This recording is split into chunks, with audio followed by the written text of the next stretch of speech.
My question is to Rutger, but I would love to hear everybody else's opinion. Are you optimistic?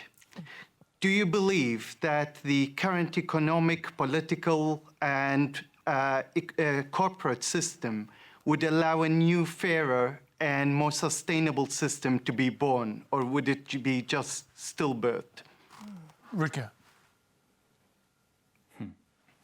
You know, I'm not an optimist, but I'm not a pessimist either.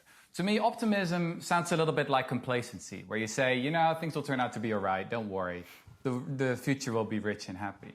But you don't have to be a pessimist either. I think you can be hopeful about the future. Hope is about the possibility of change, and it impels you to act.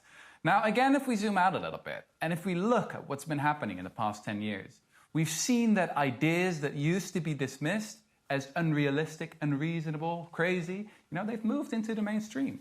Think about higher taxes on the rich, a universal basic income to completely eradicate poverty, a more activist role for the state to tackle the great threats of our time, such as climate change.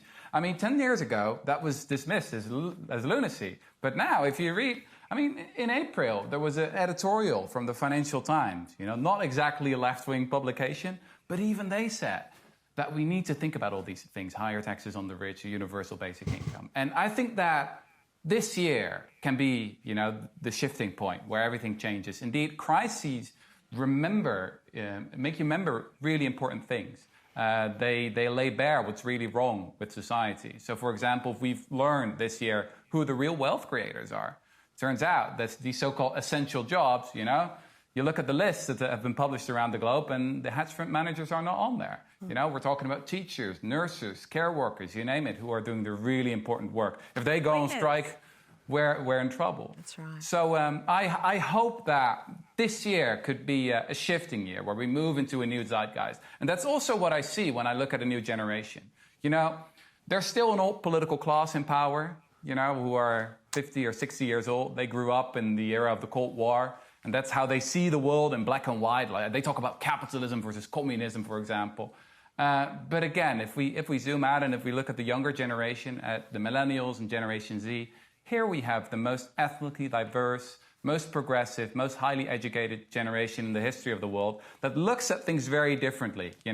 When they say, "Ooh, that's communism, that's socialism," we say whatever. We just are more open to new ideas. And that really gives me hope. It doesn't make me an optimist, but it does give me hope. Disagree. I said at the start of COVID, and I made a tweet, so everyone's welcome to go back. I said, finally, the world might understand and learn that we live in a society first and then an economy second. And certainly some decisions that have been made over the last, nearly a year that we've been dealing with this have really put forward and like Rutger said, the list of professions that have topped that list of getting us through this crisis have not been, CEOs on million-dollar wages or politicians even. They've been the workers that have kept us all going, nurses, teachers and cleaners. I'm an eternal optimism, Masab, probably addicted, to being optimistic. I think resilience is a muscle and it is something that we all need to flex more often. It's a shame that we don't teach how to be resilient to children through their school years, which is something that we assume happens. But I think that moving forward, if we lose hope and lose our sense of optimism, but not to be naive about that either, that we're all in a bit of trouble. So I'd like to look at the Gretas and the AOCs and the Arderns of the world who are leading in the millennial and the Gen Z space to bring things to the decision-making tables and to the powers that be to change things as we go forward. Are you optimistic, Helen Haines? I'm a very hopeful person, and I think that distinction's a really important one, as Rutger pointed out. Sometimes optimism can be a little Pollyanna if you're not thinking about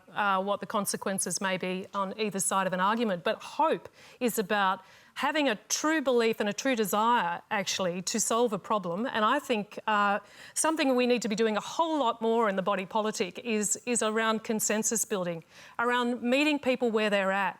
It's something that I love about being a member of the crossbench, about being an independent. I often say to my colleagues in the National Party, who I sit very close to, it's really easy to cross the floor when you're an independent. Stone's throwing distance.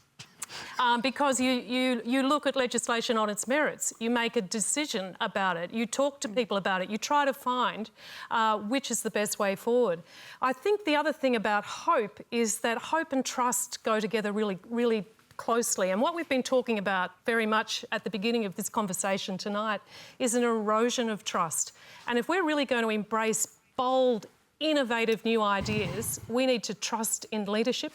And I think very much we need to invest in young people. And if ever there's an opportunity, I think in the wake of this COVID crisis, we need to be doing some bold policy work around investing in young people. Maybe it's universal, free, early childhood education so that everyone gets at the starting gate of primary school on a level playing field. They're the kind of bold things that we should be doing. I'm hopeful that we can, but we must restore faith and trust in politics. Very briefly, Jane and Barnaby. You go first, Jane. OK. I don't know how optimistic I am at the moment. I'm seeing lots of people talking about this stuff, which I've heard for a very long time. What I'm watching is women sliding backwards rapidly. 86,000 less enrolments in 2020 for women and girls in universities. 400,000 women over 45 facing the very real possibility of being homeless. What I'm seeing is rights being removed. What I'm seeing is budgets that pay no attention to the stark poverty, staring particularly older Australian women in the face. Yes, they're the nurses, the teachers, the parents, the carers, and what's their reward for doing that? The very real chance of poverty in their old age. I'm not hopeful, I'm angry.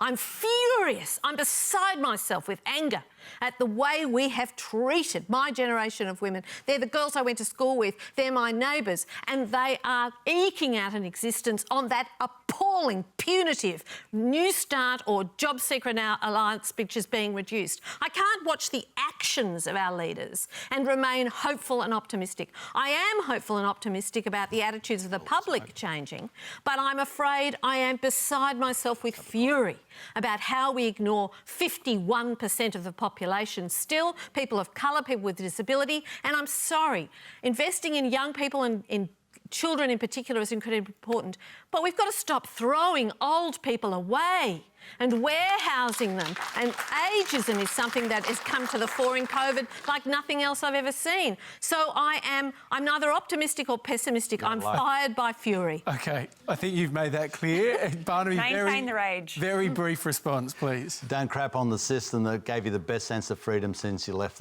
since we all left the cave. Look at the fear in the eyes of the people of Hong Kong. Look at the premonition that's dawning in America. I was polite for you, please. Look at the premonition that was on that has to deal with Taiwan.